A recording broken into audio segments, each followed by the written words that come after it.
Hello ಆತ್ಮೀಯರೇ, ನಮಸ್ಕಾರ. ಮೋಕ್ಷ ಮೀಡಿಯಾಕ್ಕೆ ತಮಗೆ ಸ್ವಾಗತ. ನಾನು ಮೋಕ್ಷ ಹಿರೇಮಠ್. ಪಾಶ್ಚಾತ್ಯ ಕಾವ್ಯ ಮೀಮಾಂಸೆಯಲ್ಲಿ ಅನೇಕ ಪ್ರಮುಖ ವಿಮರ್ಶಕರು ಆಗಿ ಹೋಗಿದ್ದಾರೆ.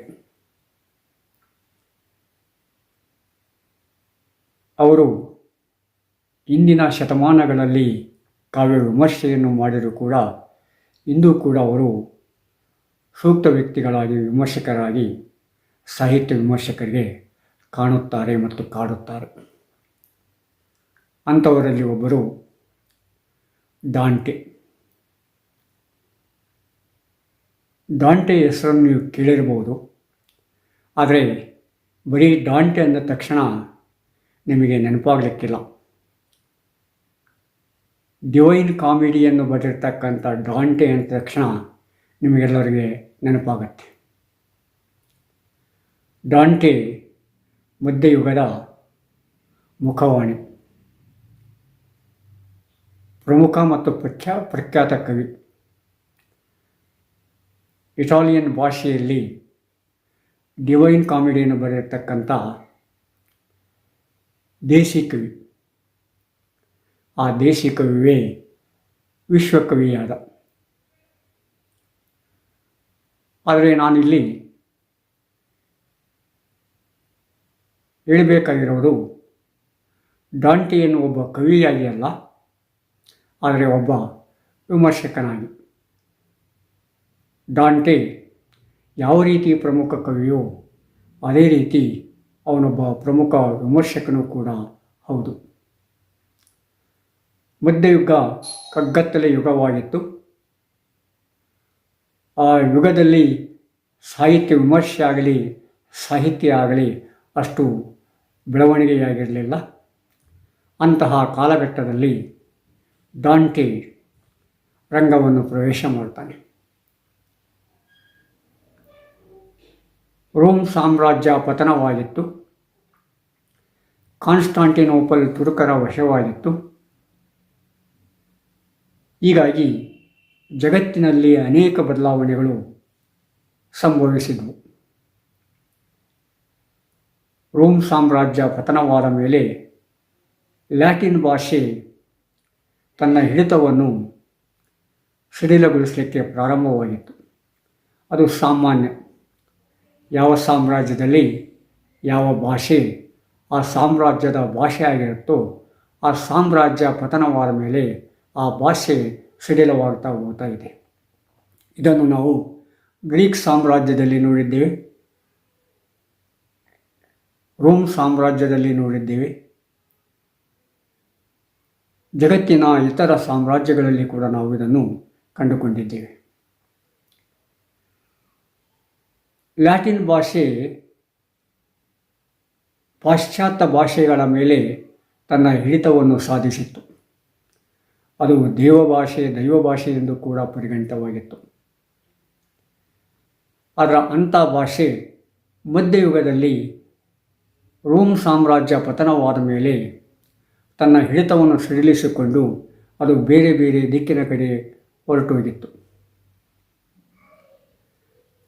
ಲ್ಯಾಟಿನ್ ಭಾಷೆಯಲ್ಲಿ ಬರೆದವರು ಪಂಡಿತರು, ಉಳಿದ ಭಾಷೆಯಲ್ಲಿ ಬರೆದವರು ಪಾಮರರು ಅನ್ನತಕ್ಕಂಥ ಕಲ್ಪನೆ ಆಗ ಪ್ರಚಲಿತದಲ್ಲಿತ್ತು.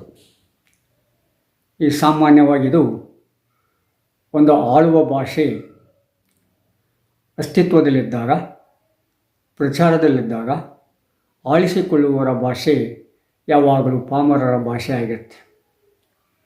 ಜಗತ್ತಿನಲ್ಲಿ ಅನೇಕ ಉದಾಹರಣೆಗಳನ್ನು ನಾವು ಇದಕ್ಕೆ ಕೊಡಬಹುದು.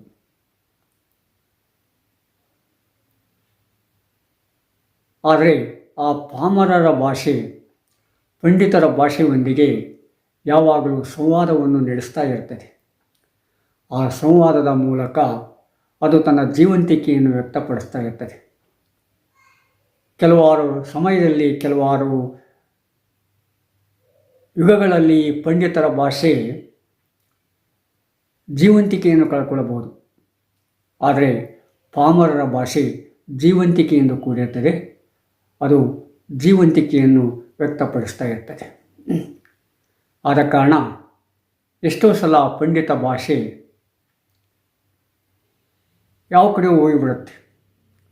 ಒಂದು ಕಾಲದಲ್ಲಿ ಪ್ರಚಾರದಲ್ಲಿರ್ತಕ್ಕಂಥ ಪಂಡಿತ ಭಾಷೆ ಮೂಲೆಯನ್ನು ಸೇರಿಕೊಂಡು ಬಿಡ್ತಾರೆ. ಅದು ಜನರ ಭಾಷೆಯಾಗಿ ಸ್ಥಾಪಿತವಾಗಲಿಕ್ಕೆ ಸಾಧ್ಯತೆ ಆಗಲ್ಲ. ಯಾವಾಗ ಒಂದು ಭಾಷೆ ಜನರ ಹೃದಯದಲ್ಲಿ ಸ್ಥಾನವನ್ನು ಪಡೆದುಕೊಳ್ಳುವುದಿಲ್ಲವೋ ಆಗ ಅದು ನಶಿಸುತ್ತಾ ಹೋಗ್ತಾ ಇದೆ. ನಮ್ಮ ಭಾರತಕ್ಕೆ ಸಂಬಂಧಪಟ್ಟಂತೆ ಹೇಳಬೇಕಾದ್ರೆ ಸಂಸ್ಕೃತ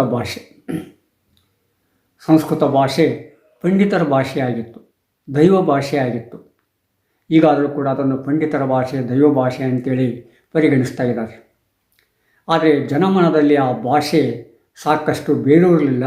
ಈಗ ಸಂಸ್ಕೃತವನ್ನು ಮಾತಾಡ್ತಕ್ಕಂಥವರೇ ಸಿಗೋದೇ ಅಪರೂಪ ಆಗಿಬಿಟ್ಟು ಸಂಸ್ಕೃತ ಮಾತಾಡ್ತೀವಿ ಅಂತೇಳಿ ದಾಖಲೆ ಮಾಡೋರು ಮಾತ್ರ ಇದ್ದಾರೆ ಹೊರತು ನಿಜವಾದ ಸಂಸ್ಕೃತವನ್ನು ಮಾತಾಡುವವರು ಇಲ್ಲವೇ ಇಲ್ಲ ಅಂತ ಹೇಳ್ಬೋದು. ಹಠಕ್ಕೆ ಬಿದ್ದು ಸಂಸ್ಕೃತವನ್ನು ಕಲಿಸಲಿಕ್ಕೆ ಪ್ರಯತ್ನ ಪಡ್ತಾ ಇದ್ದಾರೆ, ಸಂಸ್ಕೃತ ಮಾತಾಡಲಿಕ್ಕೆ ಪ್ರಯತ್ನ ಪಡ್ತಾ ಇದ್ದಾರೆ. ಅದು ಸಹಜವಾಗಿ ಸಂಸ್ಕೃತವನ್ನು ಮಾತಾಡ್ತಕ್ಕಂಥ ಸ್ಥಿತಿಯಲ್ಲಿ ನಾವು ಯಾರೂ ಇಲ್ಲ. ಯಾಕಂದರೆ ಸಂಸ್ಕೃತ ಭಾಷೆ ತನ್ನ ಸ್ಥಾನ ಕಳ್ಕೊಂಡು ಬಿಟ್ಟಿದೆ, ಇತಿಮಿತಿ ಒಳಪಟ್ಟಿದೆ. ಆದರೆ ಸಂಸ್ಕೃತ ಭಾಷೆಯನ್ನು ಅಭ್ಯಾಸ ಮಾಡಬಾರ್ದಂತ ನಾವು ಹೇಳ್ತಾ ಇಲ್ಲ. ಎಷ್ಟೋ ವಿಷಯಗಳಿಗೆ, ಎಷ್ಟೋ ಕಾರ್ಯಗಳಿಗೆ, ಎಷ್ಟೋ ಸಂಗತಿಗಳಿಗೆ ನಮಗೆ ಸಂಸ್ಕೃತ ಭಾಷೆ ಬಹಳ ಮುಖ್ಯ ಆಗುತ್ತೆ. ಆ ಸಂಸ್ಕೃತ ಭಾಷೆಯನ್ನು ಅಭ್ಯಾಸ ಮಾಡಬೇಕಾಗತ್ತೆ, ಅದರಲ್ಲಿ ಸಂಶೋಧನೆ ಮಾಡಬೇಕಾಗತ್ತೆ. ಭಾರತಕ್ಕೆ ಸಂಬಂಧಿಸಿ ಬರೀ ಸಂಸ್ಕೃತ ಭಾಷೆ ಅಷ್ಟೇ ಅಲ್ಲ, ಪ್ರಾಕೃತ ಭಾಷೆ, ಮಾಗಧಿ ಭಾಷೆ, ಪಾಲಿ ಭಾಷೆ, ಅರೆಮಾಗಧಿ ಭಾಷೆ ಇತ್ಯಾದಿಗಳನ್ನು ನಾವು ಕಲಿಬೇಕಾಗತ್ತೆ. ಅವುಗಳನ್ನು ಕಲಿಬೇಕಂದ್ರೆ ಬರೀ ಅವುಗಳಿಗೆ ಒತ್ತು ಕೊಟ್ಟು ನಾವು ಜನಭಾಷೆಗಳನ್ನು ದೂರ ಇಡಬೇಕಂತ ಅರ್ಥಲ್ಲ. ಜನಭಾಷೆಗಳು ಜೀವಂತಿಕೆಯಿಂದ ಕೂಡಿರ್ತಕ್ಕಂಥ ಭಾಷೆಗಳು. ಈ ಜನಭಾಷೆಗಳು ಯಾವಾಗಲೂ ಈ ಮಾರ್ಗ ಭಾಷೆಗಳಿಗೆ ಸಂವಾದಿಯಾಗಿ ಕೆಲಸ ಮಾಡ್ತಾ ಇರ್ತವೆ. ಆದ ಕಾರಣ ಎಷ್ಟೋ ಸಲ ಮಾರ್ಗ ಮತ್ತು ದೇಶೀಯ ನಡುವೆ ತಿಕ್ಕಾಟ ಇರ್ತದೆ. ಅಂತಿಮವಾಗಿ ಆ ತಿಕ್ಕಾಟದಲ್ಲಿ ಸಫಲತೆಯನ್ನು ಪಡೆಯುವುದು ಈ ದೇಸಿ ಭಾಷೆ. ಈ ಹಿನ್ನೆಲೆಯಲ್ಲಿ ನೋಡಿದಾಗ ನಾವು ಸಂಸ್ಕೃತ ಕನ್ನಡ ಆಗಿರ್ಬೋದು, ಅರೇಬಿಕ್ ಕನ್ನಡ ಆಗಿರ್ಬೋದು, ಪರ್ಷಿಯಾ ಮತ್ತು ಕನ್ನಡ ಆಗಿರ್ಬೋದು, ಉರ್ದು ಮತ್ತು ಕನ್ನಡ ಆಗಿರ್ಬೋದು, ಫ್ರೆಂಚ್ ಮತ್ತು ಕನ್ನಡ ಆಗಿರ್ಬೋದು, ಸ್ಪ್ಯಾನಿಷ್ ಮತ್ತು ಕನ್ನಡ ಆಗಿರ್ಬೋದು ಒಂದು ಕಾಲಘಟ್ಟದಲ್ಲಿ, ಮತ್ತು ಈಗ ಇಂಗ್ಲೀಷ್ ಮತ್ತು ಕನ್ನಡ ಆಗಿರ್ಬೋದು. ಇವುಗಳೆಲ್ಲದರ ನಡುವೆ ಕನ್ನಡ ಭಾಷೆ ಸಂವಾದಿಯಾಗಿ ಕೆಲಸ ಮಾಡ್ತಾ ಇದೆ. ಅದು ತನ್ನತನವನ್ನು ಉಳಿಸಿಕೊಂಡಿದೆ, ತನ್ನ ವ್ಯಕ್ತಿತ್ವವನ್ನು ಉಳಿಸಿಕೊಂಡಿದೆ. ಅಷ್ಟೇ ಅಲ್ಲ, ಜನರ ಮನದಲ್ಲಿ ಸ್ಥಾಪಿತವಾಗಿ ಜೀವಂತ ಭಾಷೆಯಾಗಿದೆ, ಜೀವಂತಿಕೆಯಿಂದ ಕೂಡಿದೆ. ಇದು ಸಂವಾದದ ಲಕ್ಷಣ, ಅಂದರೆ ಭಾಷೆ ಬೆಳೆಯುತ್ತಿರುವ ಲಕ್ಷಣ. ಯಾವ ಭಾಷೆ ಜನರ ಮನದಲ್ಲಿ ಸ್ಥಾಪಿತವಾಗಿರ್ತದೆಯೋ ಆ ಭಾಷೆ ಬೆಳೀತಾ ಇರ್ತದೆ. ಯಾವ ಭಾಷೆ ಜನರಿಂದ ದೂರ ಹೋಗ್ತಾ ಇದೆಯೋ ಆ ಭಾಷೆ ಸವಕಳಿ ಆಗ್ತಾ ಇದೆ, ಆ ಭಾಷೆ ನಶಿಸಿ ಹೋಗ್ತಾ ಇದೆ. ಇದು ನಾವು ಕಂಡುಕೊಂಡಿರ್ತಕ್ಕಂಥ ಸತ್ಯ. ಈ ಹಿನ್ನೆಲೆಯಲ್ಲಿ ನೋಡಿದಾಗ ಲ್ಯಾಟಿನ್ ಭಾಷೆಗೆ ಅದೇ ಒಂದು ಪರಿಸ್ಥಿತಿ ಬಂದಿತ್ತು. ಲ್ಯಾಟಿನ್ ಭಾಷೆಯಲ್ಲಿ ಬರೆದರೆ ಪಂಡಿತರಂತ ಅನಿಸ್ಕೊಳ್ಳಬಹುದೇ ಹೊರತು ಆದರೆ ಅದು ಜನರ ಮನವನ್ನು ಮುಟ್ಟುವ ಸ್ಥಿತಿಯಲ್ಲಿ ಇದ್ದಿಲ್ಲ. ಅದು ಧಾರ್ಮಿಕ ಭಾಷೆಯಾಗಿರ್ಬೋದು, ದೈವ ಭಾಷೆಯಾಗಿರ್ಬೋದು, ಪಂಡಿತರ ಭಾಷೆಯಾಗಿರ್ಬೋದು, ಅರಮನೆ ಭಾಷೆಯಾಗಿರ್ಬೋದು, ಗುರುಮನೆ ಭಾಷೆಯಾಗಿರ್ಬೋದು. ಆದರೆ ಜನಮನದ ಭಾಷೆಯಾಗಿ ಅದು ಹೊರಹೊಮ್ಮಲಿಲ್ಲ. ಹೀಗಾಗಿ ಲ್ಯಾಟಿನಲ್ಲಿ ಬರಲಿಕ್ಕೆ ಎಷ್ಟೋ ಮಂದಿ ಪ್ರಖ್ಯಾತರು ಹಿಂದೆ ಸರಲಿಕ್ಕೆ, ಹಿಂದೇಟಾಕಲಿಕ್ಕೆ ಪ್ರಾರಂಭ ಮಾಡ್ತಾರೆ. ಅವುಗಳಲ್ಲಿ ಡಾಂಟೆ ಕೂಡ ಒಬ್ಬ. ಡಾಂಟೆ ಲ್ಯಾಟಿನ್ ಭಾಷೆಯನ್ನು ಚೆನ್ನಾಗಿ ಅರ್ಥ ಮಾಡ್ಕೊಂಡಿದ್ದ. ಲ್ಯಾಟಿನ್ ಭಾಷೆಗಳಲ್ಲಿ ಕೂಡ ಕೆಲವು ಪ್ರಬಂಧಗಳನ್ನು ಬರೆದಿದ್ದ ಮತ್ತು ಮಂಡಿಸಿದ್ದ. ಲ್ಯಾಟಿನ್ ಭಾಷೆಯ ಮೇಲೆ ಕೂಡ ಪ್ರಭುತ್ವ ಹೊಂದಿದ್ದ. ಆದರೆ ಅವನಿಗೆ ಒಂದು ಕಾಡ್ತಾ ಇತ್ತು, ನಾನು ನನ್ನ ಮಾತೃಭಾಷೆಯಲ್ಲಿ, ನನ್ನ ಭಾಷೆಯಲ್ಲಿ ಸಹಜವಾಗಿ ಸುಲಭವಾಗಿ ಹೇಳಿದಷ್ಟನ್ನು ಇನ್ನೊಂದು ಭಾಷೆಯಲ್ಲಿ ಹೇಳಲಿಕ್ಕೆ ಸಾಧ್ಯತೆ ಇಲ್ಲ. ನಾನು ನನ್ನ ಭಾಷೆಯಲ್ಲಿ ನನ್ನ ಪ್ರೇಯಸಿಗೆ ಹೇಳಿದಾಗ ಅವಳಿಗೆ ಅದು ಸ್ಪಷ್ಟವಾಗಿ ಅರ್ಥ ಆಗ್ತಿತ್ತು. ಆದರೆ ಬೇರೆ ಭಾಷೆಯಲ್ಲಿ ಹೇಳಿದಾಗ ಅದು ಅರ್ಥ ಆಗಲಿಕ್ಕೆ ಸಾಧ್ಯತೆ ಇಲ್ಲ, ಅಲ್ಲೇನೋ ಒಂದು ಕೊರತೆ ಉಂಟಾಗ್ತಿತ್ತು. ಹೀಗಾಗಿ ನನಗೆ ನನ್ನ ಮಾತೃಭಾಷೆ, ನನ್ನ ದೇಶಿ ಭಾಷೆ ಭಾಳ ಮುಖ್ಯ. ಆ ದೇಶಿ ಭಾಷೆಯನ್ನು ನಾನು ಪ್ರೀತಿಸಬೇಕು, ಅದನ್ನು ಮೇಲೆತ್ತಬೇಕು, ಅದಕ್ಕೆ ಬದ್ಧರಾಗಿರಬೇಕು, ಅದನ್ನು ನಾವು ಬಳಸ್ತಾ ಇರಬೇಕು ಅನ್ನೋ ಒಂದು ತೀರ್ಮಾನಕ್ಕೆ ಬರ್ತಾನೆ. ಆಗಿನ ಕಾಲದಲ್ಲಿ ಇದು ವಿಚಿತ್ರ ತೀರ್ಮಾನವಾಗುತ್ತೆ. ಯಾಕಂದರೆ ಪಂಡಿತರು ಪಾಮರರ ಭಾಷೆಯನ್ನು ಭಾಳ ನಿಕೃಷ್ಟವಾಗಿ ನೋಡ್ತಾ ಇರ್ತಾರೆ, ತಿರಸ್ಕಾರ ದೃಷ್ಟಿಯಿಂದ ನೋಡ್ತಾ ಇರ್ತಾರೆ. ಅಂಥ ಹೊತ್ತಿನಲ್ಲಿ ಇವನು ಆ ಪಾಮರರ ಭಾಷೆಯಲ್ಲಿ ಬರಲಿಕ್ಕೆ ಪ್ರಯತ್ನ ಪಟ್ಟನಪ್ಪ ಅಂದರೆ ಅವನ ಸ್ಥಿತಿ ಏನಾಗಿರಬೇಕು ನೀವೇ ಕಲ್ಪನೆ ಮಾಡಿಕೊಳ್ಬೇಕು. ಅವನು ಲ್ಯಾಟಿನ್ ಭಾಷೆಯ ಮೇಲೆ ಪೂರ್ಣವಾದ ಹಿಡಿತವನ್ನು ಹೊಂದಿದ್ದರೂ ಕೂಡ ಆ ಪಂಡಿತರು ಅದನ್ನು ಪರಿಗಣಿಸದೆ ಅವನು ಬರೆದಿರ್ತಕ್ಕಂಥ ದೇಶಿ ಭಾಷೆಯನ್ನು ಪರಿಗಣಿಸಿ ಅವನನ್ನು ನಿಕೃಷ್ಟವಾಗಿ ಕಾಣಲಿಕ್ಕೆ ಶುರು ಮಾಡ್ತಾರೆ. ಆದರೆ ಡಾಂಟೆ ಇದ್ಯಾವುದಕ್ಕೂ ಹೆದರುವುದಿಲ್ಲ, ಇದ್ಯಾವುದಕ್ಕೂ ಬಗ್ಗುವುದಿಲ್ಲ. ಯಾಕಂದರೆ ಅವನಿಗೆ ತನ್ನ ಭಾಷೆಯಾದ ಇಟಾಲಿಯನ್ ಭಾಷೆ ಭಾಳ ಮುಖ್ಯವಾಗಿತ್ತು. ಆ ಇಟಾಲಿಯನ್ ಭಾಷೆಯಲ್ಲಿ ಮಹಾಕಾವ್ಯವನ್ನು ಬರೆದು ಅವನೇನು ಮಾಡ್ತಾನೆ, ಪಂಡಿತರಿಗೆ ಪ್ರದರ್ಶಿಸ್ತಾನೆ, ಪಂಡಿತರನ್ನು ಮೂಲೆಗುಂಪು ಮಾಡ್ತಾನೆ. ಆ ಇಟಾಲಿಯನ್ ಭಾಷೆಯಲ್ಲಿ ಬರೆದಿರುವ ಡಿವೈನ್ ಕಾಮಿಡಿ ಇಂದಿಗೂ ಕೂಡ ಭಾಳ ಪ್ರಮುಖವಾದ ಮಹಾಕಾವ್ಯವಾಗಿದೆ. ಜಗತ್ತಿನ ಪ್ರಮುಖ ಮಹಾಕಾವ್ಯಗಳಲ್ಲಿ ಅದರ ಸ್ಥಾನ ಕೂಡ ಇದೆ. ಆದರೆ ಆ ಮಹಾಕಾವ್ಯವನ್ನು ಬರೀಬೇಕಾದರೆ ಅವನು ಮಾರ್ಗ ಭಾಷೆ ಮತ್ತು ದೇಶಿ ಭಾಷೆ ನಡುವಿರತಕ್ಕಂಥ ತಿಕ್ಕಾಟವನ್ನು ಮೊದಲು ನಿರ್ಧರಿಸಿಕೊಂಡು ಸಂವಾದವನ್ನು ಮಾಡಿಕೊಂಡು ಒಂದು ನಿರ್ಧಾರಕ್ಕೆ ಬಂದು ತನ್ನ ದೇಶಿ ಭಾಷೆಯಲ್ಲಿ ಮಹಾಕಾವ್ಯವನ್ನು ರಚಿಸುತ್ತಾನೆ, ತನ್ನ ದೇಶಿ ಭಾಷೆಯಲ್ಲಿ ಪ್ರಬಂಧಗಳನ್ನು ಮಂಡಿಸ್ತಾನೆ. ಇಲ್ಲಿ ಸಾಮಾನ್ಯವಾಗಿ ಡಾಂಟೆಯನ್ನು ನಾನು ನೋಡ್ತಾ ಇರೋದು ಒಬ್ಬ ವಿಮರ್ಶನಕಾರನಾಗಿ, ನಂತರದಲ್ಲಿ ಅವನೊಬ್ಬ ಮಹಾಕವಿಯಾಗಿ ನಂತರದಲ್ಲಿ ನೋಡೋಣ, ಇನ್ನೊಂದು ಎಪಿಸೋಡ್ನಲ್ಲಿ ನೋಡೋಣ. ಡಾಂಟೆ ಬರೆದಿರ್ತಕ್ಕಂಥ ವಿಮರ್ಶೆಗೆ ಸಂಬಂಧಿಸಿರ್ತಕ್ಕಂಥ ಪ್ರಮುಖ ಪ್ರಬಂಧಗಳು 3 ಅಂತ ಹೇಳ್ತಾರೆ. ಒಂದು ಕನ್ವಿವೋ, 2 ಡಿ ಒಲ್ಲಾರಿ ಇಲೋಕ್ವೆನ್ಸಿಯಾ ಅಂತೇಳಿ, 3ನೇದು ಪ್ಯಾರಡೈಸ್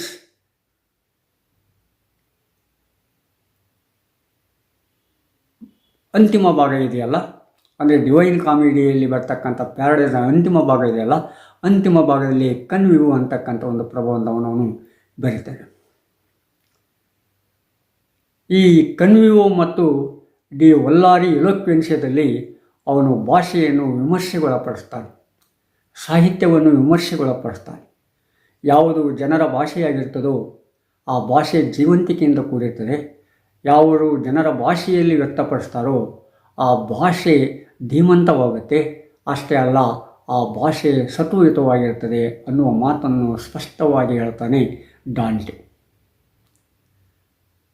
ಅವನು ಪ್ರಮುಖವಾಗಿ ತಮ್ಮನ್ನು ವಿಮರ್ಶೆಯಲ್ಲಿ ದೇಶಿ ಭಾಷೆಯ ಬಗ್ಗೆ ಮತ್ತು ಅದು ಉಂಟು ಮಾಡ್ತಕ್ಕಂಥ, ಅದರಲ್ಲಿ ಬರೆದಾಗ ಉಂಟು ಮಾಡ್ತಕ್ಕಂಥ ಪರಿಣಾಮದ ಬಗ್ಗೆ ಮಾತಾಡ್ತಾನೆ.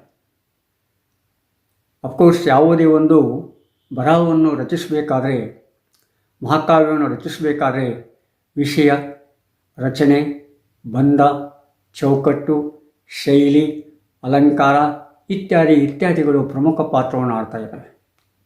ಆದರೆ ಅವುಗಳೆಲ್ಲಕ್ಕಿಂತ ಆಗಿನ ಕಾಲದಲ್ಲಿ ಅವನಿಗೆ ಮುಖ್ಯವಾಗಿ ಕಂಡು ಆ ಭಾಷೆ ಉಪಯೋಗಿಸಿ ಒಂದು ಕಾವ್ಯವನ್ನು ಸೃಷ್ಟಿ ಮಾಡಿದಾಗ ಅದು ಜನರ ಮೇಲೆ ಉಂಟು ಮಾಡತಕ್ಕಂಥ ಪರಿಣಾಮದ ಬಗ್ಗೆ ಅವನು ಹೆಚ್ಚು ಒತ್ತನ್ನು ಕೊಡ್ತಾನೆ. ಯಾಕಂದರೆ ಅಂತಿಮವಾಗಿ ನಮಗೆ ಬೇಕಾಗಿರೋದು ಮನುಷ್ಯನನ್ನು ಉದಾತ್ತತೆಗೆ ಕೊಂಡೊಯ್ಯೋದು, ಅದೇ ಪರಿಣಾಮ. ರಚನೆ ಚೆನ್ನಾಗಿತ್ತು, ವಿಷಯ ಬಹಳ ಗಹನವಾಗಿತ್ತು, ಶೈಲಿ ಚೆನ್ನಾಗಿತ್ತು, ಅಲಂಕಾರ ಚೆನ್ನಾಗಿತ್ತು, ಆದರೆ ಅದರ ಪರಿಣಾಮ ನೇತ್ಯಾತ್ಮಕವಾಗಿದ್ದರೆ ಅದು ಒಂದು ಒಳ್ಳೆಯ ಕೃತಿಯಾಗಿರಲಿಕ್ಕೆ ಸಾಧ್ಯತೆ ಇಲ್ಲ. ಹೀಗಾಗಿ ಆ ಪರಿಣಾಮ ಇತ್ಯಾತ್ಮಕವಾಗಿರಬೇಕು, ಆ ಪರಿಣಾಮ ಪಾಸಿಟಿವ್ ಆಗಿರಬೇಕು. ಆದ ಕಾರಣ ಅಂಥ ಪರಿಣಾಮದ ಬಗ್ಗೆ ಏನು ಮಾಡ್ತಾನೆ ಅವನು ತನ್ನ ಪ್ರಬಂಧದಲ್ಲಿ ಮಂಡಿಸ್ತಾನೆ. ಹೀಗಾಗಿ ಈ ಪರಿಣಾಮ ಭಾಳ ಮುಖ್ಯ ಆಗುತ್ತೆ, ಭಾಷೆ ಭಾಳ ಮುಖ್ಯ ಆಗುತ್ತೆ. ಅದ್ರ ಜೊತೆ ವಿಷಯ ಇರಬೇಕು, ಅವನು ಅಲ್ಲಗಳೆಯೋದಿಲ್ಲ. ಶೈಲಿ ಬೇಕು, ಅಲ್ಲಗಳೆಯೋದಿಲ್ಲ. ರಚನೆ ಚೌಕಟ್ಟು ಬೇಕು. ಇದೆಲ್ಲದರ ಜೊತೆಗೆ ಅದರ ಪರಿಣಾಮ ಭಾಳ ಪ್ರಮುಖವಾದ ಪಾತ್ರವನ್ನು ಆಡ್ತಾ ಇದೆ. ಮೊದಲಿನ ಎಷ್ಟೋ ವಿಮರ್ಶಕರು ಬರೀ ರಚನೆಗೆ, ಶೈಲಿಗೆ, ಚೌಕಟ್ಟಿಗೆ, ಅಲಂಕಾರಕ್ಕೆ, ಛಂದಸ್ಸಿಗೆ ಇತ್ಯಾದಿಗಳಿಗೆ ಒತ್ತನ್ನು ಕೊಟ್ಟಿದ್ದರು. ಆದರೆ ಡಾಂಟೆ ಅವುಗಳೆಲ್ಲದರ ಜೊತೆಗೆ ಪ್ರಮುಖವಾದ ಒತ್ತನ್ನು ಈ ಪರಿಣಾಮಕ್ಕೆ ಕೊಡ್ತಾನೆ. ಈ ಪರಿಣಾಮ ಭಾಳ ಮುಖ್ಯವಾಗುತ್ತೆ. ನಮ್ಮ ಕುವೆಂಪುರು ಬರೆದಿರ್ತಕ್ಕಂಥ ರಾಮಾಯಣ ದರ್ಶನಂದಲ್ಲಿ ಆ ಪಾತ್ರಗಳು ಸೃಷ್ಟಿ ಮಾಡಿದಾರ, ಆ ಪಾತ್ರಗಳು ಪರಿಣಾಮವನ್ನುಂಟು ಮಾಡ್ತವೆ. ಅಷ್ಟೇ ಅಲ್ಲ, ಒಂದು ಬೇರೆ ಜಗತ್ತನ್ನೇ ನಮಗೆ ತೋರಿಸ್ತಾ ಇದ್ದಾವೆ. ರಾಮಾಯಣ ಆಗೋದಕ್ಕೆ ಕಾರಣಗಳನ್ನು ವ್ಯಕ್ತಪಡಿಸ್ತಾ ಇದ್ದಾವೆ. ಮಂಥರೆಯ ಮೂಲಕ ಅವನು ಒಂದೊಂದಾಗಿ ಎಳೆಯಾಗಿ ಬಿಚ್ಚುತ್ತಾ ಹೋಗಿ ದಾಸಿಯಾದ ಮಂಥರೆ ರಾಮಾಯಣಕ್ಕೆ ಹೇಗೆ ಕಾರಣರಾದಳು ಅಂತಕ್ಕಂಥ ಮಾತನ್ನು ಕೂಡ ಕುವೆಂಪುರವರು ಸ್ಪಷ್ಟವಾಗಿ ತೋರಿಸ್ತಾರೆ. ಅದೇ ರೀತಿಯಾಗಿ ಬೂಸ್ನೂರು ಮಠರು ಬರೆದಿರತಕ್ಕಂಥ ಭವ್ಯ ಮಾನವದಲ್ಲಿ ಕೂಡ ಮಾನವನ ಭವ್ಯತೆಯನ್ನು ನಾವು ಕಾಣ್ತಾ ಇದ್ದೇವೆ. ಕನ್ನಡದಲ್ಲಿ ಸಾಕಷ್ಟು ಮಹಾಕಾವ್ಯಗಳು ಬಂದಿದ್ದಾವೆ.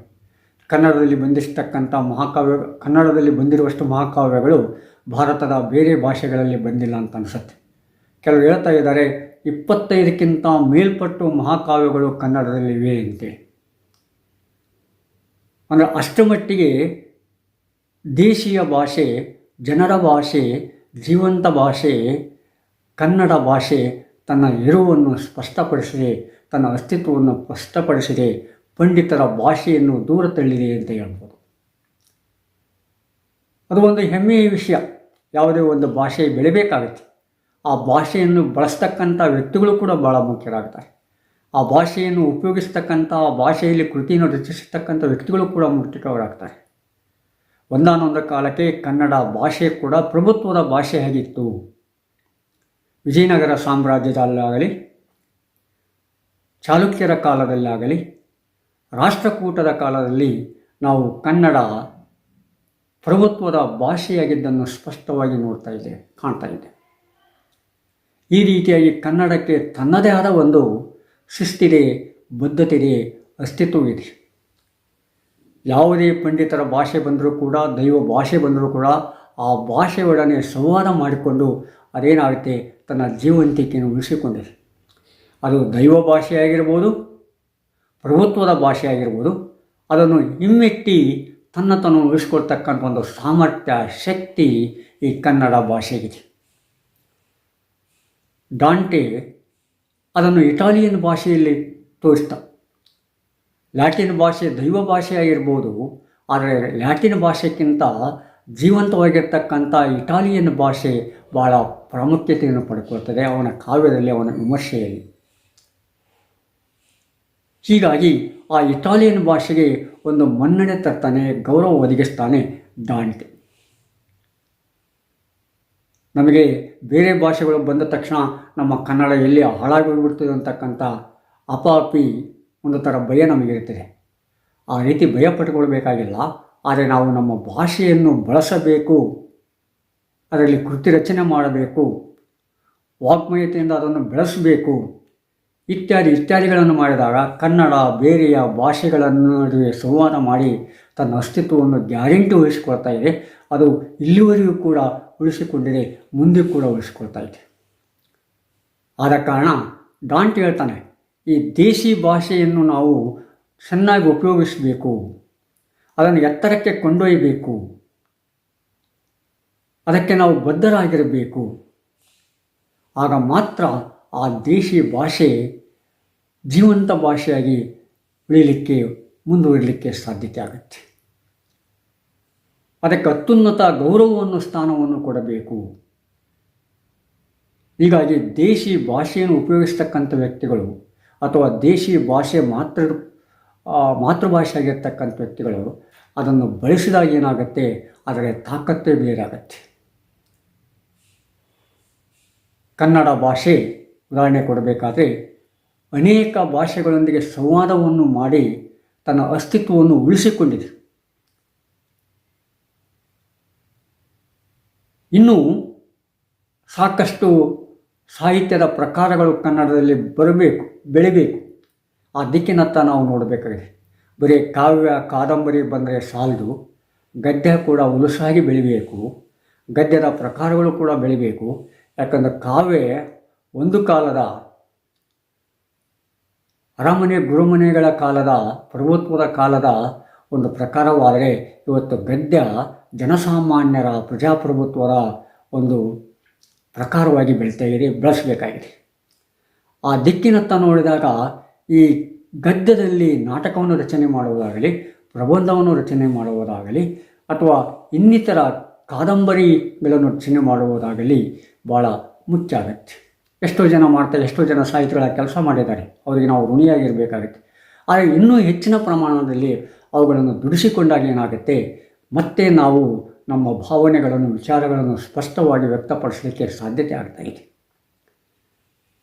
ಅಂಥದೇ ಒಂದು ಸ್ಥಿತಿಯಲ್ಲಿ ಡಾಂಟೆಯ ಇಟಾಲಿಯನ್ ಭಾಷೆ ಇತ್ತು ಮಧ್ಯಯುಗದಲ್ಲಿ.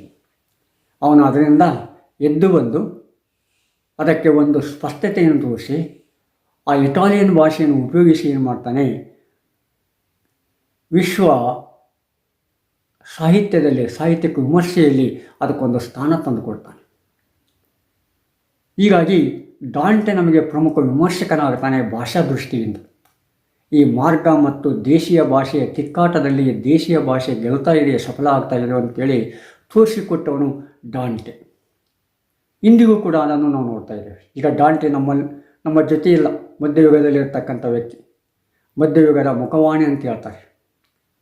ಆದರೆ 21ನೇ ಶತಮಾನದಲ್ಲಿರ್ತಕ್ಕಂಥ ನಾವುಗಳು ಅದನ್ನು ಸ್ಪಷ್ಟವಾಗಿ ನೋಡ್ತಾ ಇದ್ದೇವೆ, ಸ್ಪಷ್ಟವಾಗಿ ಅನುಭವಿಸ್ತಾ ಇದ್ದೇವೆ. ಹೀಗಾಗಿ ನಮಗೆ ಈ ಮಾರ್ಗ ಮತ್ತು ದೇಶೀಯ ಭಾಷೆಯ ಸಂವಾದದೊಂದಿಗೆ ನಾವು ಬೆಳಿಬೇಕಾಗಿದೆ. ಮಾರ್ಗ ಭಾಷೆಯನ್ನು ಒಂದು ಭಾಷೆಗೆ ಅಭ್ಯಾಸ ಮಾಡ್ಬೋದು. ಯಾವುದೇ ಭಾಷೆಯನ್ನೊಂದು ಭಾಷೆಗೆ ಅಭ್ಯಾಸ ಮಾಡಬೇಕಾಗುತ್ತೆ. ಈ ಭಾಷಾ ವಿರೋಧಿತನ ಸರಿಯಲ್ಲ. ಇನ್ನೊಂದು ಭಾಷೆಯಲ್ಲಿರ್ತಕ್ಕಂಥದ್ದನ್ನು ಕಲಿಬೇಕಾಗತ್ತೆ.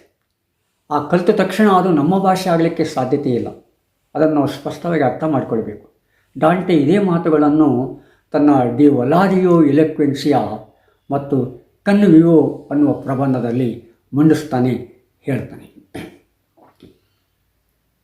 ಅದಕ್ಕೆ ತಕ್ಕಂಥವನು ಡಿವೈನ್ ಕಾಮಿಡಿ ಮಹಾಕಾವ್ಯವನ್ನು ರಚನೆ ಮಾಡ್ತಾನೆ. ಅವನ ಮಹಾಕಾವ್ಯ ಎಷ್ಟು ಮುಖ್ಯವೋ ಅವನ ಪ್ರಬಂಧ ಕೂಡ, ಅವನ ವಿಮರ್ಶೆ ಕೂಡ ಭಾಳ ಮುಖ್ಯವಾಗತ್ತೆ.